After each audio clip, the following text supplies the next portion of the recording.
Season 7 is coming soon, and we have just got official information as to what will be carrying over and what won't be carrying over into the new season. So I'm going to go through all of this stuff and show you the best ways in which you can prepare to give you the best head start in Season 7. And it starts off by taking a look at what you will keep and what you won't keep. Now, all of this information is, of course, in the game and also on EA's blog. You can go check that out. I'll put the link in the description down below. But you're basically going to be keeping your NBA cash and your coins going on into next season, so you might be looking to stock up on them, and there are plenty of ways in which you can do that. Coins, for one, you unfortunately cannot go ahead and sell any items past the deadline, which is the 21st of November, so make sure you're taking that into consideration. That isn't going to be a way of making coins. However, as you can see, I've got a couple of auctions left up, so those can be sold and I could make a couple of coins from those ones in the long run. But aside from that, you can actually go ahead and try and get yourself some live tickets, because these are going to be very useful in helping you get some extra coins, and we don't know whether this is going to be a method that is going to be able to be used in Season 7. So if you've got a load of live tickets lying around, you might as well go ahead and use them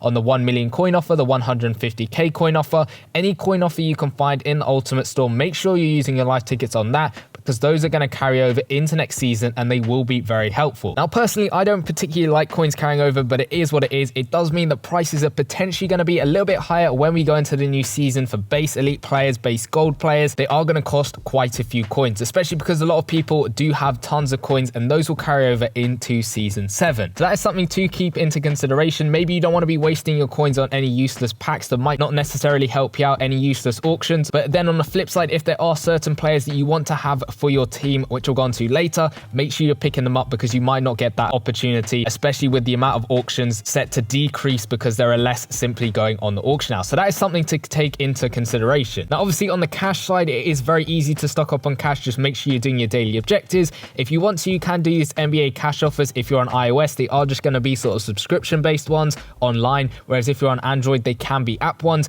But also think about that if it is an app one and it requires you to get up to level 10, say you're at level 9 and then we reset into Season 7 and then that offer is no longer available, you would have wasted that time getting up to level 9. I don't know exactly whether that's going to be the case or whether these sort of offers will carry on into next season. I'm guessing they will, but maybe to be on the safe side, you can just wait into next season, because I reckon these will be something that is going to stay for next season. That is just me making a rough guess, and it's entirely up to you on whether you do those offers or not. But the next big thing that you will be keeping is players. So you'll be able to use these as part of a multi-year lineup as we've had previously. You can see I've got all my Season 4 cards. You can use Season 3 cards if you kept them, and of course Season 5 cards as well. So it's going to be exactly the same. You're basically going to have a team of players that you want to keep going on into next season. So maybe sort of select the players which you want. Now, it doesn't just have to be the players in this lineup over here. Say I just have this lineup. It's not just going to be those players that carry over. It's pretty much all the players that you've got on your bench as your reserve players. All of these guys will be able to be taken over into Season 7, but they will just be able to be used in that multi-year lineup. And at the moment, that multi-year lineup can be used in Showdown, player versus player, and some of the different events, but it might be slightly different going on to next season. So take that with a pinch of salt.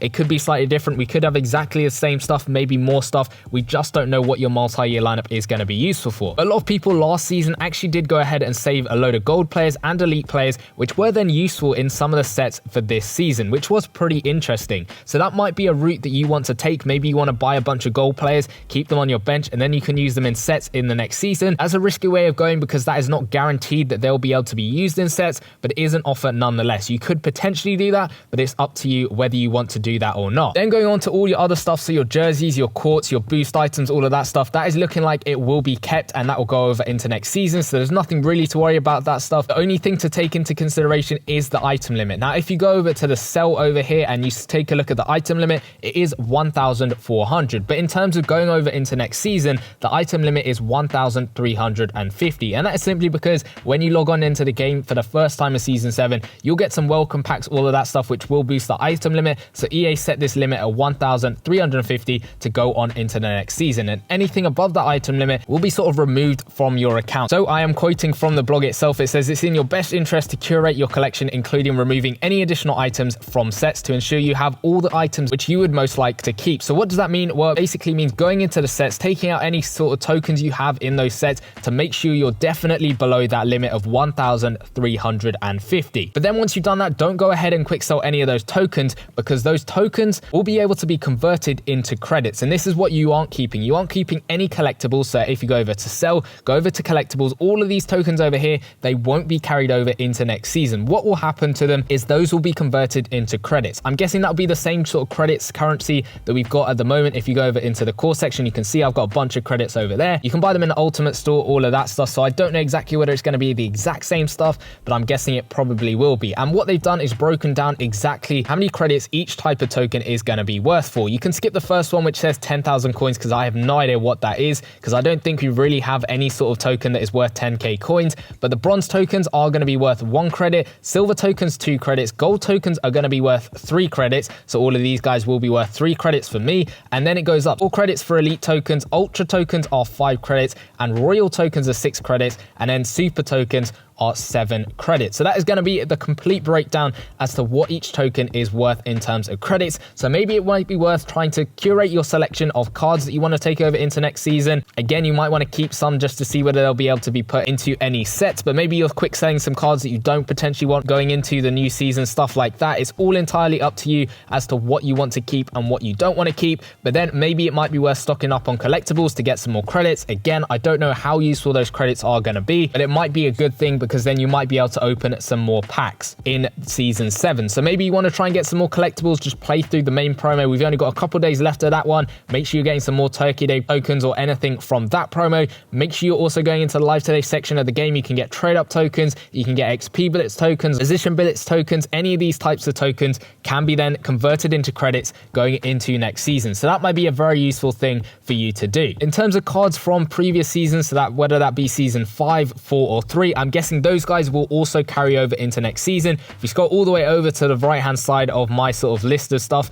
that I've got in my inventory, you can see I've still got a bunch of jerseys, boost items, players, all of that stuff from season 5 and 4. I'm guessing those will carry over, but again, these count towards your item limit, so it might be worth going through them again and seeing, do I really want to keep this card going into next season or not? If not, you might want to quick sell them, so that then you've got a little bit more space to maybe use up for players that you do want to keep from season 6, or collectibles that you want to be converted into credits. It's entirely up to you as to how you go about and manage your bench. Me personally, I just go ahead and quick sell the cards that I don't necessarily want. I base them off a load of things. Maybe they're high overall, maybe they have sentimental value, but that is just me and my way of going about it. You might be slightly different in how you pick cards. Maybe you just want a type of player card, say I just want to keep Klay Thompson cards or stuff like that. It's all dependent on how you want to go about curating your collection. And then the very last thing it says on the blog, of course, is what we usually have is a planned outage for a few days before the launch. Now, we don't know exactly when that's going to be, and it does say it will be communicated shortly. Hopefully that means in the next couple of days, whether we get that on their live streams on Twitch, hopefully we can get that. Whenever we do get that, I will be posting a video to make sure everyone is aware of that. But what will basically happen is we will get that date of when the game is shutting down, and then there'll be usually a maintenance period of maybe 1, 2, 3, possibly more days. We don't know exactly how long that's going to take.